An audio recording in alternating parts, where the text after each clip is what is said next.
आदरणीय सुंदर साथ जी, कल हम लोग कीर्तन ग्रंथ का 13 प्रकरण का 1 नंबर चौपाई में हमने चिंतन किया और कल का प्रसंग, कल का जो दिन था, परमादरणीय परमधामवासी कृष्ण देवी अग्रवाल जी, उनके ये जो संस्था का हार्ट एंड सोल, तो उनका श्रद्धांजलि दिन थोड़ा सा समय हमने उनके नाम पर दिया और श्रद्धांजलि में हम समय दिए। सभी सुंदर साथ से भाव व्यक्त भी की, तो थोड़ा सा समय उधर गया था।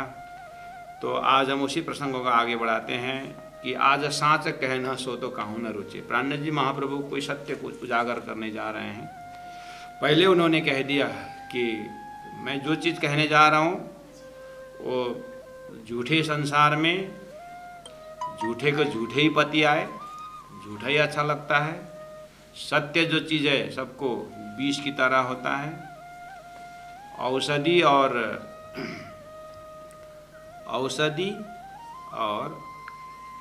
उपदेश अच्छा नहीं लगेगा, सबका यही है।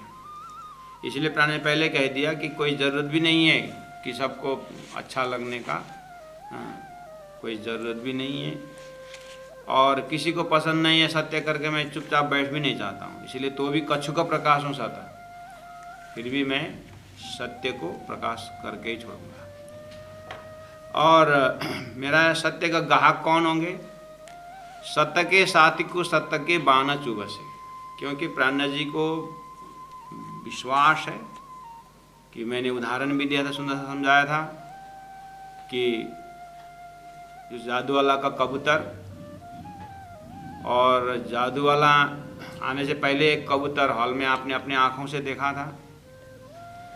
अब जैसे ही जादू वाला आकर के और बेलून फुला के भी तोड़ देता है और बहुत सारे कबूतर पैदा करता है। उस समय में सब देखने में सेम है,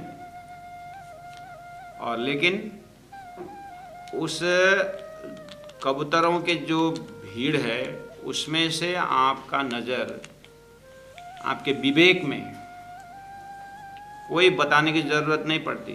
आपके विवेक में कोई किसी से बताने की ज़रूरत नहीं पड़ती कि यहाँ जादू वाला आने से पहले और ये सब कबूतर पैदा होने से पहले एक ओरिजिनल कबूतर यहाँ है। और अभी सारे कबूतर इकट्ठे हो गए हैं, लेकिन वो एक ओरिजिनल कबूतर है।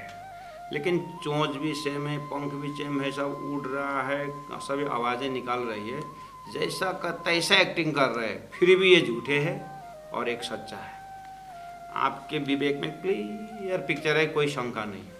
ऐसे ही देवचंद, ऐसे ही महामती प्राणनाथ जी, अर्थात ऐसे ही तारतम्य की दृष्टि के लिए संसार में क्लियर पिक्चर है कि यहाँ परम धाम से आई ब्रह्मात्मा जो सत्य धाम से आई है वो भी है, और नारायण द्वारा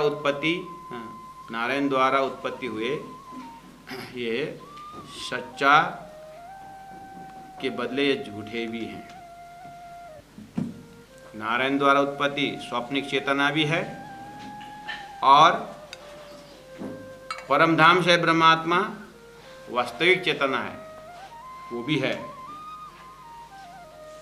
उदाहरण क्लियर हुआ कि नहीं? वो आपका ध्यान पता नहीं किधर किधर गया है। फिर एक बार ध्यान दीजिए, जादू वाला का जादू देखने टाउन हॉल में गए आप पहुँचते समय जादू वाला आ ही नहीं था, लेकिन उससे पहले आपने अपने हॉल में ऊपर कबूतर देखा था, और बाद में जादू वाला आया, अनेक आइटम दिखाया, और उसमें से अनेक आइटम दिखाया, उसमें से कबूतर भी बेलून फुला के तोड़ के कबूतर भी निकाला। वो पूरा हॉल में भरा हुआ है। बाकी दुनिया, बाकी जितने भी आए उनको पता नहीं पहला वाला कबूतर देखा था या नहीं देखा था, उससे कोई सरोकार नहीं, लेकिन आपने अपने आँखों से देखा क्योंकि आप जल्दी पहुँचे। तो अभी ये कबूतर के बाजार में आपके मस्तिष्क में सेम टू सेम कबूतर है, फिर भी एक रिफ्लेक्टेड है और एक ओरिजिनल है, आप दिखते हैं। यहाँ शास्त्र प्रमाण की जरूरत भी नहीं, यहाँ है सो है, निशंक है अपने हृदय में। ऐसे ही महामती प्राणनाथ जी के अंदर जो तारतम है, तारतम निशंक देखता है कि ये संसार खेल नाटक के अंदर चेतन नाम से ओरिजिनल नाम भी है और डुप्लीकेट भी है, अर्थात स्वप्निक चेतन भी है और स्वप्निक ब्रह्मांड में परमधाम के असली चेतन का स्फूर्ता भी यहाँ है, ये दिख रहा है। तो प्राणनाथ जी महाप्रभु कहते वो सत्य को जगाना है और झूठ को भी पार लगाना है। तो दिया तुम्हारा पावे दुनिया 14 तबक। इसीलिए सत के साथी को सत के बाण चुबसी, वो सत्य कबूतर की तरह यहाँ सत्य आत्मा है, परमधाम से आई है और मेरे ये आगे के प्रसंग से, हालांकि ये श्री कृष्ण नाम से, रासलीला के नाम से जो भी मैं यहाँ पर प्रश्न रखूं और प्रसंग लाऊं, दुनिया समझे न समझे, लेकिन मेरे परमधाम के आत्मा इस संकेत को समझेंगे और उनको घर की याद जरूर आए, अपनी लीला की जरूर याद हो जाएगी। इस भाव से बोल रहे हैं सत के साथी को सत के बाना चुबसी। अब दुष्ट दुखासी दूर मत। अब वो चीज़ किसी को पचता नहीं और वो दुखी होंगे तो उन्हें दीजिए। देखिया सातों सागर, देखिया सातों लोक, पातल सातों देखे जागे बचे सब आपको। 5 तत्व, छठी आत्मा, शास्त्रों सबों के ये मत, यूं निर्माण बांध के सुपन्न कियो सत, बोले ना, स्वप्ना को सत मान करके बैठने वाले भी हैं।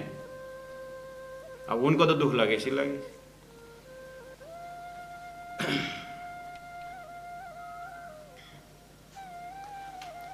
अखंड सुख लागियो, भले जैसे हो जो अखंड सुख की तरफ चले करके प्राणनाथ जी एक लिटी उन्होंने बताया। चौपाई नंबर 2 में चलते हैं। वेदने पुराण शाख सब उपजे। अब ले आए उन्होंने, अब शास्त्र अप्रोच लेके आए। वेद 4 वेद, पुराण 18 पुराण, शास्त्र 6 शास्त्र, सब उपजे, सब संसार में आया। पीछे लास्ट में पीछे उसके बाद भारत पर्व 18 पर्व वाला महाभारत, वो भी वेद व्यास जी ने बनाए। उसके बाद दादनमिति 3 व्यास की, फिर भी व्यास जी का आत्मसंतुष्टि नहीं हुई। पीछे उदयो भागवत सार, ये जो प्रसंग प्राणनाथ जी ने ले आए, श्रीमद् भागवत का प्रसंग है। श्रीमद् भागवत में व्यास जी का असंतोष करके एक चैप्टर है, वहाँ पर ये कहानी आती है कि सब कुछ तैयार होने के बाद भी वेद पुराण शास्त्र सब आ गया, तो और अध्यात्म रामायण भी ले आए वेद व्यास जी ने, लेकिन वेद व्यास जी के अंदर में असंतोष रहा। ये सारा मैंने जीव उद्धार के लिए, जीव के उत्थान के लिए मैंने संपूर्ण कीर्ति मैंने लिखा रखा, फिर भी मुझे एक प्रकार का असंतोष क्यों होता है? इस तरह से अपने आप वो प्रश्न पूछ रहे हैं वेद व्यास जी। और फिर दुखी होकर के पड़े रहे। नारद जी आए। नारद जी ने देखा कि अरे वेद व्यास जी, आप अवतार पुरुष होकर के क्यों इतने दुखी हो रहे हैं? वेद व्यास जी खुश हो गए। अरे मैं इतने टेंशन में हूं और आप आ गए। हे गुरुवर, सारा अपने कीर्तियों को दिखाए, मैंने जीव के कल्याण के लिए सब किया, लेकिन मैं अपना, मेरा जीव, मेरा अंतरात्मा शांति नहीं है, क्यों? नारद जी ने सब कीर्ति को देखा, देख करके कहा कि वेद व्यास जी, आपने कीर्ति तो बनाई, किताबें लिखी, लेकिन डूबते हुए जीव के गले में आपने पत्थर लगा दिया, पत्थर बांध दिए तो और डूबने बना। बहुत बड़ा धक्का लग गया वेद व्यास जी को कि प्रभु, आप क्या बोल रहे हैं मुझे समझ में नहीं आ रहा है, मैं तो आत्मा के कल्याण के लिए सारा धर्मशास्त्र वेद उपनिषद सब मैंने बना के रखा। तुम्हारे मस्तिष्क में बनाए होगे, लेकिन इसमें जीव का कल्याण दिखती नहीं, जीव का कल्याण यहाँ पर नहीं दिखाई दे रहा है। तुमने तो और डुबा दिया। तो बोलते बोलते नारद ने यहाँ तक बोला कि वेदव्यास जी आपने क्या बनाया पता है? कौआ का तीर्थ बनाया। बोल दिया, मैं नहीं बोल रहा हूं। नारद जी ने व्यास जी को बोला कौए का तीर्थ पता है किसको बोलते हैं? जहाँ आप भोजन करके जो गांव में होता है ना, बाहर बर्तन निकालते हैं और बर्तन निकाल करके बर्तन साफ करने का जगह होता है ना, वहाँ पर जूठन वगैरह के कौवा आकर के खाते हैं ना, वहाँ पर उसको बोलते हैं कौवे का तीर्थ। तुमने तो यहाँ कौवे का तीर्थ बना दिया। अब तो पैर पड़ गए वेदव्यास जी, मेरा उद्धार करो प्रभु, मुझे कैसे शांति होगी, आप उपाय बताओ। तब जाकर के उन्होंने चतुर्श्लोकी भागवत सुना है। प्राणनाथ जी ने वाणी में कहा है, स्कंद द्विजो मुनिये कयो चतुर्श्लोकी जाहे ब्रह्मांड निज उत्पन्न अर्थ ज्योताएं। प्राणनाथ जी ने कहा, इस प्रसंग को उठाए अपनी वाणी में। स्कंद द्विजो भागवत के दूसरा स्कंद, मुनिये कयो, वहां पर सुखदेव मुनि कहते हैं चतुर्श्लोकी जाएं, जहाँ चतुर्श्लोकी करके भागवत आती, अर्थ जो होता है ब्रह्मांड नहीं उत्पन्न, वहाँ पर ब्रह्मांड के उत्पन्न होने की बात की है। बस ब्रह्मात्माओं के लिए उतना ही काफी। ब्रह्मांड का उत्पन्न हुआ है ना, हुआ है, तो कहाँ से कहाँ तक हुआ है, क्यों हुआ है, किसने उत्पन्न किया, क्यों किया, कब तक रहेगा, सारा प्रश्न है उसे। जब तक इसका पार नहीं लगाओगे तब तक इस ब्रह्मांड से बाहर निकल नहीं पाओगे। इसलिए प्राणनाथ जी ने वो चतुर्श्लोकी भागवत की बात की।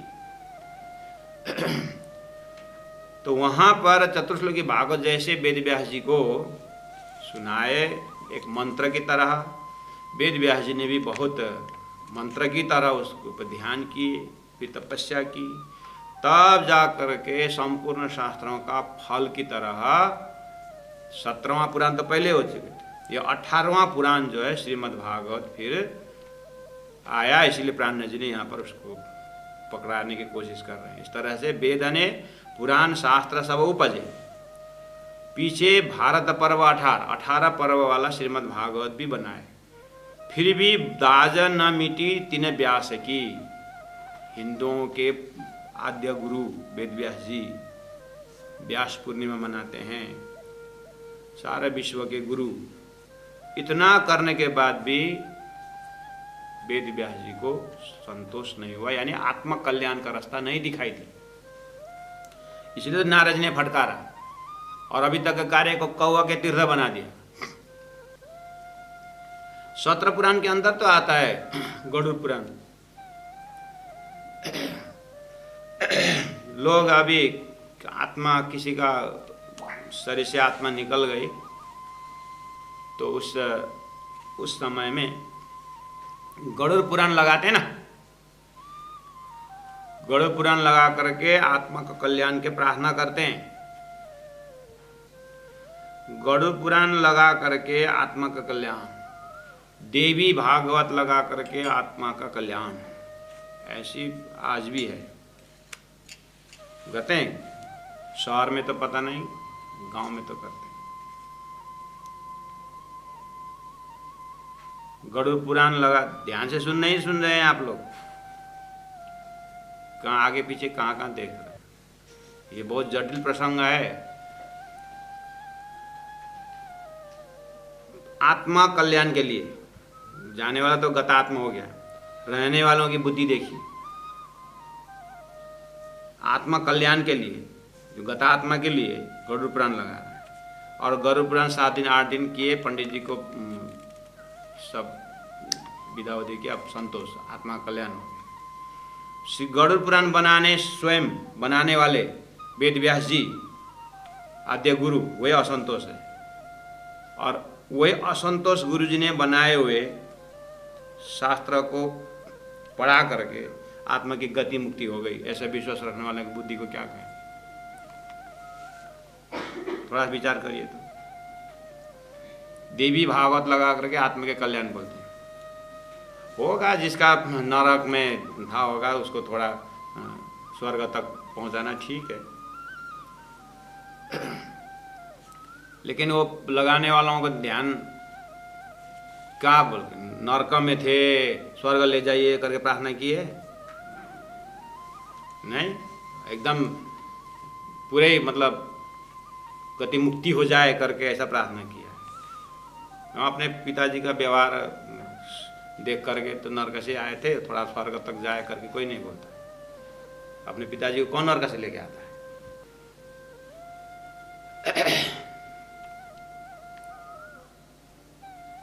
तो देवी भागवत लगा करके आत्मकल्याण। जब वेदव्यासी स्वयं सारा बनाने के बाद असंतोष है, लास्ट चतुर्श्री भागवत नारद जी सुनना पड़ा, उसके बाद तपस्या कर श्रीमद् भागवत बनाए, और श्रीमद् भागवत में भी 9 स्कंद तक तो पुराना ही प्रसंग का रिपीटेशन है, भूमिका की तरह है। उसके बाद 10वें स्कंद आता है, 10वें तो 90 अध्याय, 90 अध्याय में भी 35 अध्याय को सार माना हुआ है। 35 अध्याय में रास पंच अध्याय करके रास पंच अध्याय लास्ट में भागवत का भी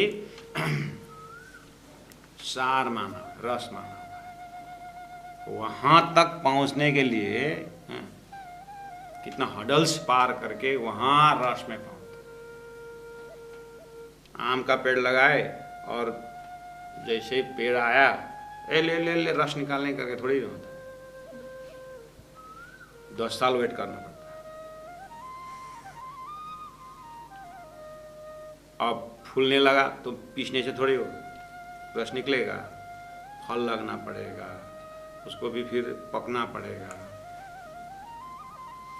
ऐसे ही श्रीमद् भागवत तक आने में इतने जंगलों को पार करते हुए कर्म, उपासना, ज्ञान है, तब जाओगे। ग्रंथ में सार मिलेगा भागवत, और भागवत में भी सार, 10वें स्कंद का भी सार, 35 अध्याय का भी सार, रास पंच अध्याय, बस वहां अगर पहुंचे तो जीव के संसार में आना कुछ सफल हो।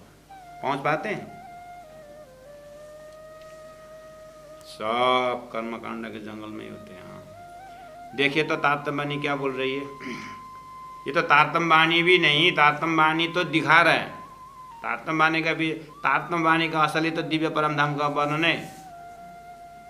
यहाँ तो शास्त्रों को निचोड़ निकाल, उन्होंने जो निकाल के दिए वो रिपीटेशन करवा रहे हैं। वेद ने पुराण शास्त्र सब उपजे, पीछे भारत पर्व 18, दाज न मिटी तीन व्यास की। उसका कहानी मैंने बता दिया है सुंदर साथ जी, नारद जी से मुलाकात, सारी बातें। पीछे उदय भागवत सार, भागवत सार आया। अब ये सुख की सागर, श्रीमद् भागवत के लिए प्राण जी ने कितना बड़ा दर्जा दिए। देखिए, ये सुख की सागर, ये सुख को सागर। अब सुंदर साथ जी भी, अरे प्राण जी ने सुख की सागर बोले हैं करके लगे हुए हैं। तो वो सुख के सागर करके वही कंप्लीट हुआ। तो ये क्यों है, ये तारतम्य वाणी क्यों है? इसलिए थोड़ा चलाक होकर सुनना सुंदर साथ। गंगा गए गंगादास, जमुना गए जमुनादास। सुख की सागर सतवाणी, श्रीमद् भागवत सतवाणी प्रगटी, प्रगट हो सो लई साधु विचार। अब उसको साधु संतों ने अपने विचार का केंद्र बिंदु बनाए, चिंतन का स्वरूप बनाए, बहुत चिंतन किए, डूबे उसी में। अधिक अमृत सुके सिचियाँ। अब श्रीमद् भागवत जो वेद व्यास ने दिए, अब उसमें जयमुनि ने सुनाया, वक्ता श्रोता बहुत है भागवत के अंदर। और अंतिम में सुखदेव महाराज जो वक्ता बने हैं, तो सुखदेव महाराज ने जो परीक्षित को सुना है उसी भागवत के अंदर है। जहाँ पर सुखदेव वाच करके जो सुखदेव महाराज जब विवेचनात्मक प्रसंग देते हैं, वहाँ पर और जटिल बातें होती हैं। इसलिए अधिक अमृत सूके सिंचियाँ, सुखदेव महाराज ने उसमें सिंचियाँ मतलब और उसको सिंचन किया, उसमें और प्रेम को प्रसंग को निकालने के लिए और उन्होंने कोशिश की सुखदेव महाराज।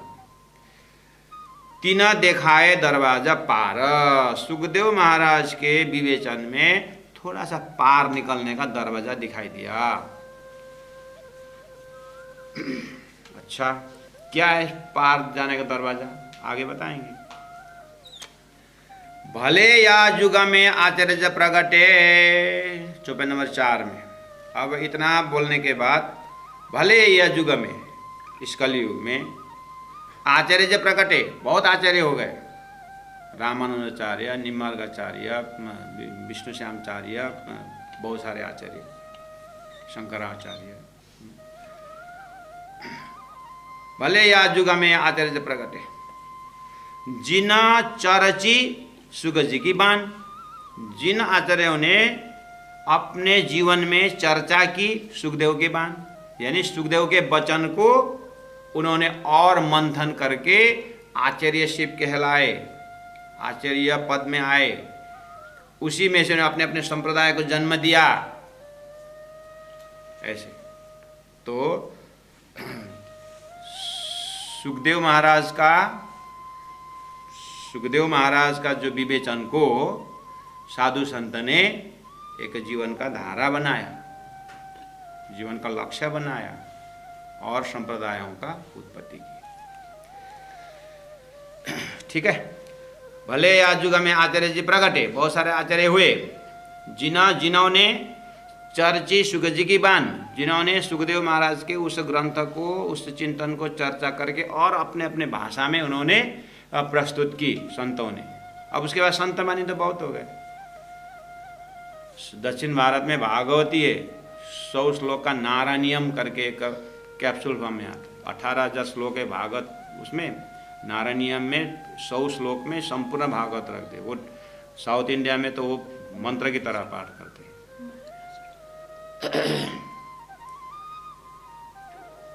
और ऐसे भागवत के इस सार में आचार्यों ने अपने अपने भाषा में इष्ट श्री कृष्ण ही लिए। तो श्री कृष्ण उसमें से किसी ने ब्रज को धारा लेकर के, किसी ने रास को ले आए, और श्रीमद् भागवत किसी ने मथुरा द्वारिका ले गए, और अपने कृष्ण लीला के इतने विशाल रूप को किसी ने भगवान श्री कृष्ण को कर्म को पकड़ के ले गए, किसी ने ज्ञान को पकड़ के ले गए, किसी ने प्रेम को पकड़ के, विशाल रूप है भागवत। भागवत को तो भागवत तो विद्वान का परीक्षा लेते हैं, बोलते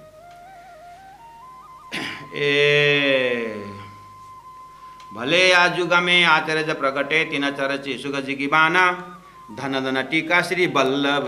प्राण जी महाप्रभु ने इतने सारे आचार्यों में से वल्लभाचार्य का जो टीका, सुबोधनी टीका, वो सामने में ले आए। क्योंकि सूरत का मजल आपको याद है। अब एक प्रकरण और बाकी है सूरत के मजल के लिए, जो मैंने पहले भूमिका में बोला था कि यहाँ टोटल जो है 7 प्रकरण सूरत के ही प्रसंग में चल रहा है। उसके माध्यम से बहुत सारे ज्ञान हम लोगों ने ले चुके हैं। तो वहाँ प्रसंग वल्लभाचार्य संप्रदाय वाले हैं, पता नहीं क्या क्या बदमाशी कर रहे और जाने, प्राण जी को अच्छा नहीं लगा, तो उनके माध्यम से हमारे ऊपर भी प्राण जी ने संकेत किया कि तुम सदगुरु ने बताया रास्ता में चल रही कि नहीं चल रहे हो। बीतक में जब दीपबंदर पहुँचेंगे तो जयराम कंसारा को जब फटकारते उस समय पता चलेगा। हम भी प्राण जी में तो एक ही जयराम कंसारा था, अभी तो हम तो घर घर में जयराम कंसारा होके बैठे होंगे। इसलिए भले या युग में आचार्य प्रगटे है, धन धन टीका श्री वल्लभ है। वल्लभाचार्य टीका का नाम सुबोधिनी टीका है। इना प्रेम प्रकाश प्रमाण, इन्होंने परमात्मा श्री कृष्ण के व्यक्तित्व में से, उनके जीवनी में से उन्होंने प्रेम वाला एस्पेक्ट निकाला। ज्ञान भी है, कर्म भी है श्री कृष्ण की, उनको गौण रख करके मुख्य जो है प्रेम। नॉर्मली क्या होता है ना, सब तो जानकार, जहाँ किताब भी लिखेंगे, सब कोई सब ज्ञानी होंगे, लेकिन पकड़ने के जगह में प्रेम हाथ में नहीं आता है, ज़्यादातर इस तरह से फिसल जाते हैं। एक ने शादी की तैयारी में इतनी तैयारी की, महीना दिन लगा करके शादी की तैयारी की, लास्ट में पता चला कि लड़की मांगना ही भूल गया हो।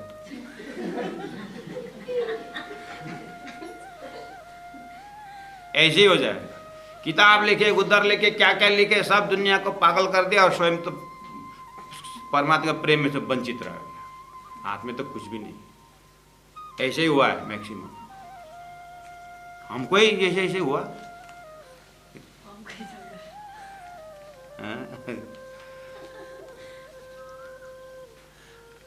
सीधी सी बात, टू बी फ्रैंक सुंदर साथ जी, ज्यादा ज्ञान होना अच्छा नहीं। पकड़ने वाले कमे पकड़ लेते। एक मुट्ठी गेहूं हाथ में लीजिए, पहचानने वालों के लिए एक मुट्ठी गेहूं काफी है। वो गेहूं देखते पता चल जाएगा कि ये पहचान लिया गेहूं है। जिसको गेहूं को पहचान है ही नहीं, उसको 3 बोरी गेहूं रखो तो भी पहचानेगा क्या? ऐसे अंकुरी उसमें पहचान लेता है। ऐसे ही हमारे वल्लभाचार्य जी ने श्री कृष्ण के इतना बहुआयाम, श्री कृष्ण के इतने बड़े व्यक्तित्व में प्रेम प्रकाश प्रमाण उन्होंने अपने वाणी में प्रमाणित कर दिया कि वो प्रेम के भूखे थे और प्रेम का ही पकड़ाया है। अच्छा,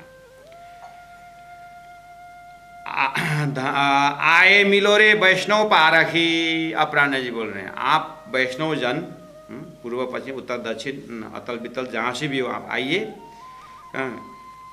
टीका, आए मिलो रे वैष्णव पारखी जन आइए। यहाँ पारखी खाली किताब को सिर में बोके चलने और लेके चलने वाले नहीं, पारखी लोग आइए, उनसे मैं बात करूँ।